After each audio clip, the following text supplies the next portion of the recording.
Okay. What were your thoughts about the Rittenhouse trial? I think the kid should have never been there.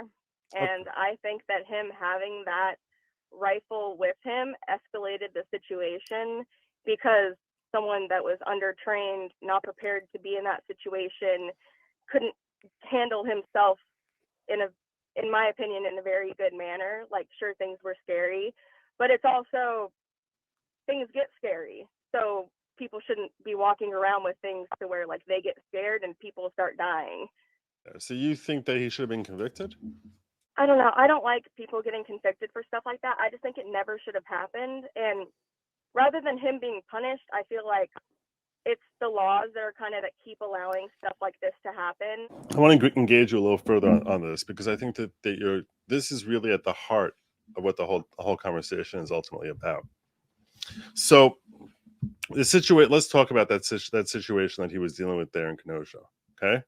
So Yeah. you're saying he shouldn't have been there. Honestly, for this one, it's a little bit more of just, I feel like my views are more represented by like the Uvalde shooting. Okay. Because with the other one, there's a lot of things connecting to it that like I don't even want to bring into it. Well, the reason I brought up Rittenhouse though is because I think that and I hope you'll excuse me if I explore this with you. I'm going to keep you a little longer than most other people, because I think you're you sound like a reasonable person, and I think that this is an important conversation to have with people who are reasonable and yet anti-gun. That situation is a situation that I think a lot of people who are pro Second Amendment are worried about, and they think that he should be able to go in there in a situation where the police, let's say, are afraid to go, and say, you know what, we're not going to let you just burn down our entire town, and I'm going to stand here with a gun telling you, move along, don't blow this thing up. Like, for example, if you watched the Rittenhouse trial, I'm sure you saw that they were taking a dumpster on fire and trying to roll it into a gas station for no other purpose than to basically start pyrotechnics and try and destroy the gas station.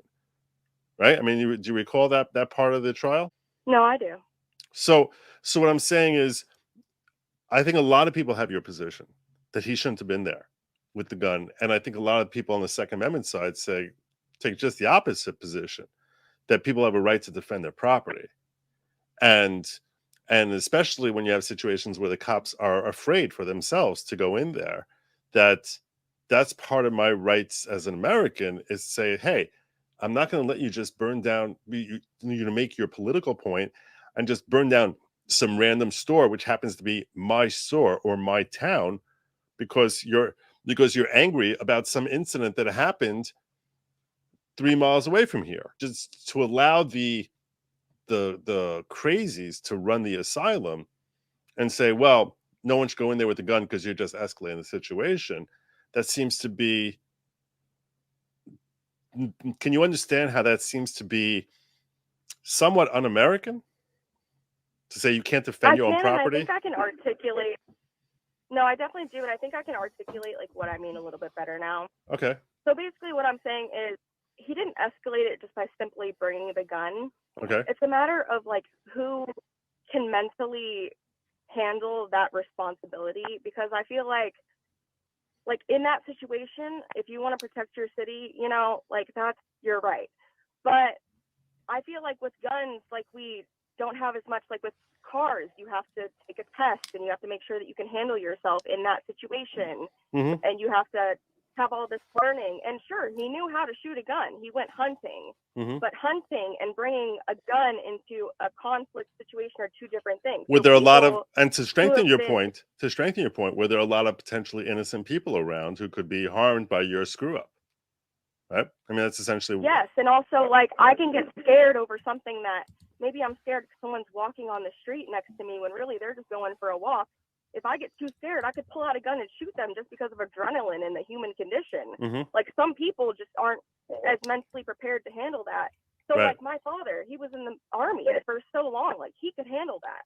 Mm-hmm. But what was he at that time? 17-year-old who had gone shooting and that situation are two totally different things. And he could have and came close to where he could have shot someone who was just there protesting, which is also an amendment right. So like, so I'm just, it's so the with respect to regulation that's with respect to Kyle, I'll just point out to you, he seriously had a crazy person. And when I say crazy person, I mean literally a guy who was released from an insane asylum that morning, charging at him, screaming "F you" as he like lunged at him to grab the gun. And it was only after the guy got like within like arm's reach that he pulled the trigger. And then when he was chased by a mob, which Gage Grosskreutz actually said during his testimony, if you were listening closely to it, that he thought the mob was going to kill him. And still, he never fired until he was attacked. Like he only fired after he was literally hit in the head with a skateboard, which, if you think about a skateboard, could have killed him. But after he got knocked to the ground and hit over the head with a skateboard, and people trying to grab his gun from him, that's the only time he started firing. The reason I bring up Kyle in this circumstance is because I think that he showed remarkable discipline, enviable discipline, despite his age. I thought what he did was almost miraculous, that he didn't end up shooting off like a crazy person and get freaked out.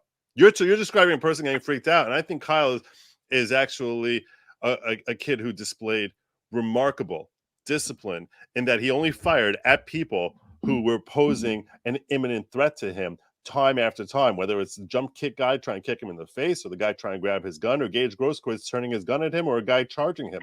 Every time he fired that gun, he was legitimately in situation where he thought, I could die if I don't defend myself right here and now.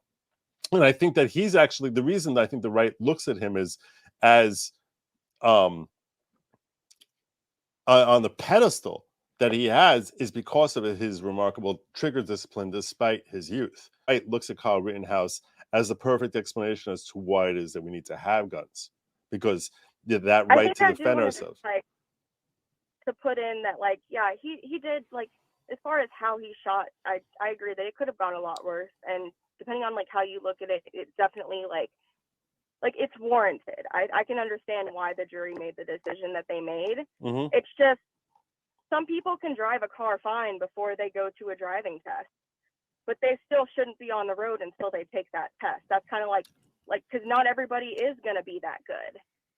Like, we can't all expect everybody to be Kyle Rittenhouses, you know? Like, okay, it's I understand that's that. kind of where I'm at. I understand that, but I don't know that a 30-year-old would have better discipline than Kyle, the 18-year-old.